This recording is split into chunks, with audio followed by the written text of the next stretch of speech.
Hello friends, स्वागत करता हूं आपका अपने YouTube चैनल संघर्ष क्लास में। जी हाँ दोस्तों, अभी तक मेरे चैनल को सब्सक्राइब नहीं किया तो जल्दी से सब्सक्राइब कर लीजिए, साथ में बेल आइकन बटन जरूर दबा दीजिए जिससे कि मेरी सही वीडियो आप तक पहुंचती रहे। चलिए आज की क्लास की शुरुआत करते हैं। बात करते हैं हिंदी के प्रश्नों की। तो हमारा पहला प्रश्न है, ब्रजबुली नाम से जानी जाती है। अगर ऑप्शन की बात करें, option A Marathi, option B Punjabi, option C पुरानी बांग्ला, ऑप्शन डी गुजराती। तो ब्रजबुली के नाम से कौन जाना जाता है? तो पुरानी बांग्ला। ऑप्शन सी हमारा पर क्या हो जाएगा?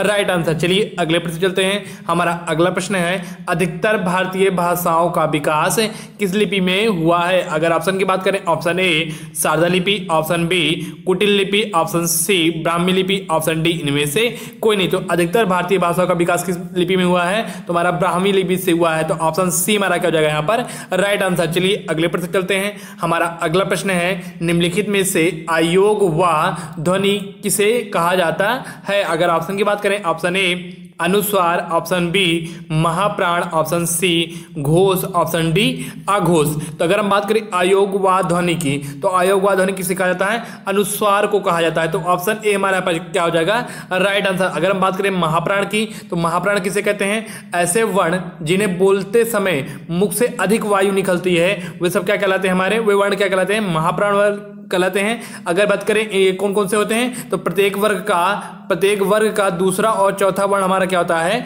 महाप्राण होता है। अल्पप्राण की बात करें, तो ऐसे वर्ण जिन्हें बोलते समय मुख से कम वायु निकलती है, उन्हें क्या कहते हैं? अल्पप्राण कहते हैं। और इनका प्रत्येक वर्ग का पहला, तीसरा और पांचवा वर्ण क्या कहता है? हमारा अल्पप्राण होता है। अगर हम बात करें घोष वर्ण की, तो घोष वर्ण किसे कहते हैं? तो घोष वर्ण आप लिख सकते हैं नोट करके, जिन वर्णों के उच्चारण में केवल नाद का प्रयोग किया जाता है। किसका? केवल नाद का प्रयोग किया जाता है, वो क्या वर्ण क्या कहलाते हैं? घोष वर्ण कहलाते हैं। अगर इनकी संख्या बात करें, इनके वर्ण की बात करें, कौन कौन से वर्ण होते हैं? तो प्रत्येक वर्ग का तीसरा, चौथा और पांचवा वर्ण क्या होता है? हमारा घोष वर्ण होता है। अघोष वर्ण एक होता है क्या? आघोष वर्ण। एक क्या होता है? आघोष वर्ण। वो भी नोट करके लिख लीजिए आप कि प्रत्येक वर्ग का, यानी कि प्रत्येक वर्ग का पहला और दूसरा वर्ण क्या होते हैं? आघोष वर्ण होते हैं। अगर कोई पूछे परिभाषा, तो ऐसे वर्ण जिनका प्रयोग करते समय केवल सांस का प्रयोग किया जाता है, तो वहां पर क्या वे वर्ण क्या कहलाते हैं? आघोष वर्ण कहलाते हैं। चलिए अगले प्रश्न चलते हैं। हमारा अगला प्रश्न है, निम्नलिखित वर्णों में कौन सा मूर्धन्य है? अगर ऑप्शन की बात करें, ऑप्शन ए चा, ऑप्शन बी झा, ऑप्शन सी जा, ऑप्शन डी टा। तो ये आपको मैंने बताया इससे पहले भी कि कचट तप, मैंने बताया ट्रिक क्या?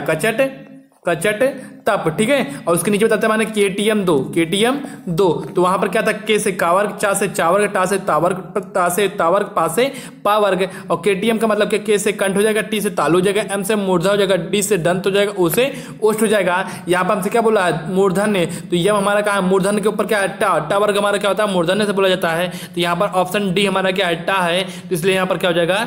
Right answer. चलिए अगले प्रश्न चलते हैं। हमारा अगला प्रश्न है, सदैव एक वचन में कौन संज्ञा होती है? अगर ऑप्शन की बात करें, ऑप्शन ए भाववाचक, ऑप्शन बी जातिवाचक, ऑप्शन सी व्यक्तिवाचक, ऑप्शन डी ये सभी। तो सदैव एक वचन में कौन सी संज्ञा होती है? तो हमारी भाववाचक संज्ञा होती है। तो ऑप्शन ए यहां पर क्या हो जाएगा? हमारा राइट आंसर। चलिए अगले प्रश्न चलते हैं। हमारा अगला प्रश्न है, निम्नलिखित शब्दों में से कौन सा शब्द पुरुषवाचक सर्वनाम के अंतर्गत रखा जाता है? अगर ऑप्शन की बात करें, ऑप्शन ए मैं, ऑप्शन बी कुछ, ऑप्शन सी जो, ऑप्शन डी कोई। देखिएगा बात करें मैं हमारा किसके अंतर्गत रखा जाता है? पुरुषवाचक सर्वनाम के अंतर्गत रखा जाता है। अगर इसमें भी पूछे कौन सा है, देखिए पुरुषवाचक सर्वनाम के 3 पार्ट होते हैं, तो इसमें भी कौन सा? तो उत्तम पुरुषवाचक सर्वनाम के अंदर रखा जाता है। चलिए अगले प्रश्न चलते हैं। हमारा अगला प्रश्न है, सर्वनाम शब्दों का प्रयोग भाषा में क्यों किया जाता है? अगर ऑप्शन की बात करें, ऑप्शन ए पुनरुक्ति दोष दूर करने में, ऑप्शन बी अर्थ ग्रहण करने में, ऑप्शन सी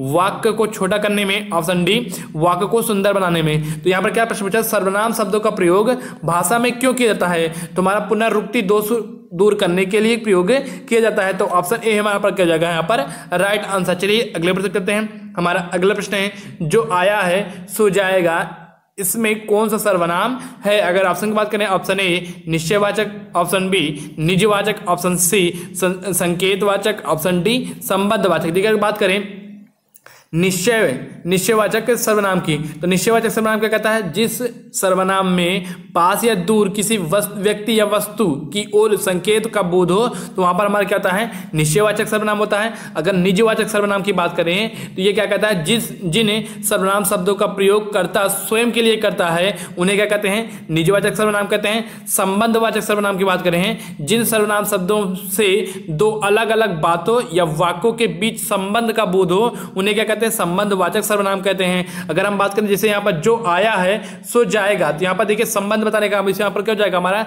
संबंधवाचक सर्वनाम होगा। तो ऑप्शन डी हमारा पर क्या हो जाएगा, राइट आंसर। चलिए अगले प्रश्न चलते हैं। हमारा अगला प्रश्न है, सारे लड़के शोर मचा रहे हैं, कौन सा विशेषण है? अगर ऑप्शन की बात करें, ऑप्शन ए निश्चित परिमाण विशेषण, ऑप्शन बी अनिश्चित परिमाण विशेषण, ऑप्शन सी अनिश्चित संख्यावाचक विशेषण, ऑप्शन डी निश्चित संख्यावाचक विशेषण। देखिए हम बात करें सारे लड़के शोर मचा रहे हैं, ठीक है। यहाँ पर कौन सा सारे क्या है होगा हमारा, कौन सा होगा कि निश्चित परिमाण विशेषण होगा, अनिश्चित परिमाण विशेषण होगा, अनिश्चित संख्यावाचक विशेषण होगा कि निश्चित संख्यावाचक विशेषण होगा। देखिए अगर हम बात करें अनिश्चित संख्यावाचक विशेषण की तो यहाँ पर क्या होता है, इसकी परिभाषा क्या कहती है, वह विशेषण शब्द जो किसी संज्ञा या सर्वनाम शब्द की निश्चित संख्या का बोध कराता है, किसकी निश्चित संख्या का बोध नहीं करवाता, क्या होता है, निश्चित संख्या का बोध नहीं करवाता है, उन्हें क्या कहते हैं, अनिश्चित संख्यावाचक विशेषण कहते हैं। यहाँ पर देखिए यहाँ पर क्या हो रहा है, लड़के क्या है हमारा संज्ञा सर्वनाम है, तो यहाँ पर किसकी सारे क्या है, किसकी बता रहा है, लड़के की विशेषता बता रहा है।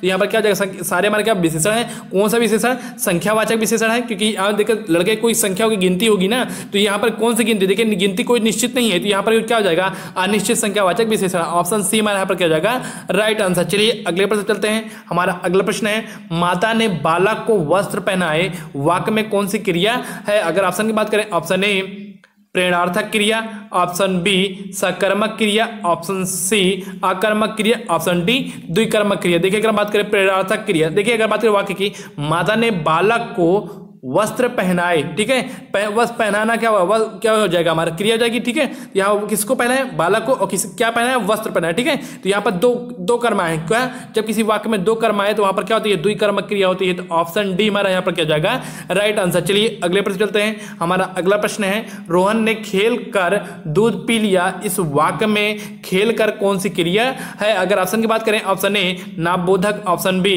सहायक, ऑप्शन सी पूर्वकालिक, ऑप्शन डी कर्मक। देखिए अगर हम बात करें जब किसी वाक्य में दो क्रियाएं, कैसी दो क्रियाएं, देखिए यहाँ पर खेलना भी एक क्रिया है और दूध पीना भी क्या है, एक क्रिया है, ठीक है। देखिए जब दो क्रियाएं हैं और पहली क्रिया क्या पूर्ण हो चुकी होती है, यहाँ पर देखिए रोहन ने खेल कर, ठीक है, और पहली जो पूर्ण हो चुकी है क्रिया है उसके साथ अगर कर लगा है, क्या लगा है, कर शब्द लगा है, तो वही हमारा क्या होगा है, पूर्वकालिक क्रिया होती है। तो ऑप्शन सी हमारा यहाँ पर क्या हो जाएगा, राइट आंसर। चलिए अगले प्रश्न चलते हैं। हमारा अगला प्रश्न है, किस एक वाक्य में क्रिया विशेषण प्रयुक्त हुआ है? अगर ऑप्शन की बात करें, ऑप्शन ए रमेश तेज धावक है, ऑप्शन बी वह धीरे से बोलता है, ऑप्शन सी सत्यवाणी सुंदर होती है, ऑप्शन डी वह काला कुत्ता है। तो क्रिया विशेषण किसे कहते हैं, पहले ये जान लीजिए। वह शब्द जो क्रिया की विशेषता बताता है, वह शब्द जो क्रिया की विशेषता बताता है उसे क्या बोलते हैं, क्रिया विशेषण कहते हैं, ठीक है। अगर यहाँ पर देखिए वाक्य भी देखिए, ऑप्शन भी देखिए, वह धीरे से बोलता है, वह धीरे से बोलता है, तो बोलना हमारी क्या है, क्रिया, कैसे बोलता है, धीरे से, तो धीरे हमारा क्या विशेषण है, क्रिया, यहाँ पर क्रिया की विशेषता बता रहा है, इसलिए यहाँ पर धीरे शब्द क्या हो जाएगा, क्रिया विशेषण हो जाएगा, क्या हो जाएगा, क्रिया विशेषण होगा। तो किसमें क्रिया विशेषण किसमें प्रयुक्त हुआ है, तो ऑप्शन बी में हुआ है, तो ऑप्शन बी हमारा यहाँ पर क्या हो जाएगा, राइट आंसर। चलिए अगले प्रश्न करते हैं। हमारा अगला प्रश्न है, निम्नलिखित में से विकारी शब्द कौन सा है? अगर ऑप्शन की बात करें, ऑप्शन ए मनुष्य, ऑप्शन बी एवं, ऑप्शन सी बल्कि, ऑप्शन डी तथापि। देखिए अगर आप पूछे क्या पूछा है, विकारी शब्द, तो विकारी शब्द कौन होते हैं, संज्ञा सर्वनाम विशेषण क्रिया, ये सब क्या होते हैं हमारे विकारी शब्द होते हैं। तो यहाँ पर क्या मनुष्य क्या है, संज्ञा होगा, इसलिए ऑप्शन ए हमारा क्या हो जाएगा यहाँ पर, राइट आंसर। चलिए अगले प्रश्न चलते हैं। हमारा अगला प्रश्न है, निम्नलिखित में से रूढ़ शब्द कौन सा है? अगर ऑप्शन की बात करें, ऑप्शन ए विद्यालय, ऑप्शन बी समतल, ऑप्शन सी वाचनालय, ऑप्शन डी पशु। देखिए बात करें रूढ़ शब्द की, तो ऐसे शब्द जिन्हें तोड़ा नहीं जा सकता तथा तोड़ने के बाद उनका कोई अर्थ ना निकले हुए शब्द क्या कहलाते हैं, हमारे रूढ़ शब्द कहलाते हैं। यहाँ पर देखिए पशु, तो ये नोट कर लीजिए सीधा सीधा, ऐसे शब्द जिसका संधि विच्छेद नहीं किया जा सकता, उन्हें क्या कहते हैं, रूढ़ शब्द कहते हैं।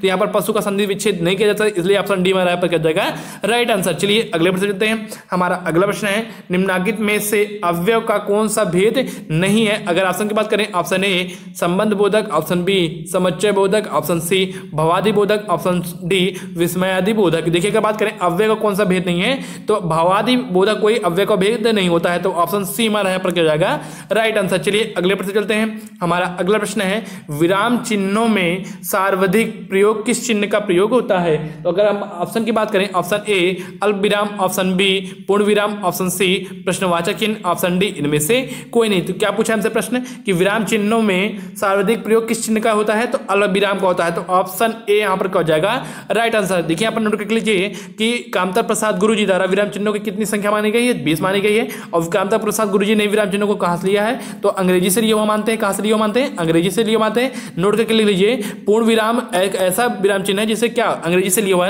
नहीं माना जाता है। चलिए अगले प्रश्न चलते हैं। हमारा अगला प्रश्न है, किस वाक्य में अपादान कारक है? अगर ऑप्शन की बात करें, ऑप्शन ए हिमालय से गंगा निकलती है, ऑप्शन बी राम ने रावण को तीर से मारा, ऑप्शन सी चाकू से फल काटो, ऑप्शन डी इनमें से कोई नहीं। देखिए बात करें अपादान कारक की, तो अपादान कारक का कारक चिन्ह क्या होता है? से होता है, लेकिन किसके अर्थ में? अलगाव के अर्थ में। किसके अर्थ में? अलगाव के अर्थ में। अगर हम बात करें वाक्य की, तो पहला वाक्य क्या कह रहा है? ऑप्शन हिमालय से गंगा निकलती है, तो यहां से देखिए हिमालय से गया और गंगा अलग हो रही है, तो इससे का प्रयोग क्या अलगाव के अर्थ में हुआ है, तो इसलिए ऑप्शन ए हमारा क्या हो जाएगा यहाँ पर राइट आंसर। चलिए अगले प्रश्न चलते हैं। हमारा अगला प्रश्न है, गीता हाथ से मारती है, इस वाक्य में कौन सा कारक है? अगर ऑप्शन की बात करें, ऑप्शन ए अपादान कारक, ऑप्शन बी करण कारक, ऑप्शन सी कर्ता कारक, ऑप्शन डी अधिकरण कारक। देखिए अगर बात करें वाक्य की, तो वाक्य क्या कह रहा है कि गीता हाथ से मारती है, तो यहां पर देखिए हाथ से मारती मतलब क्या है कि हाथ के द्वारा मारती है। ठीक है,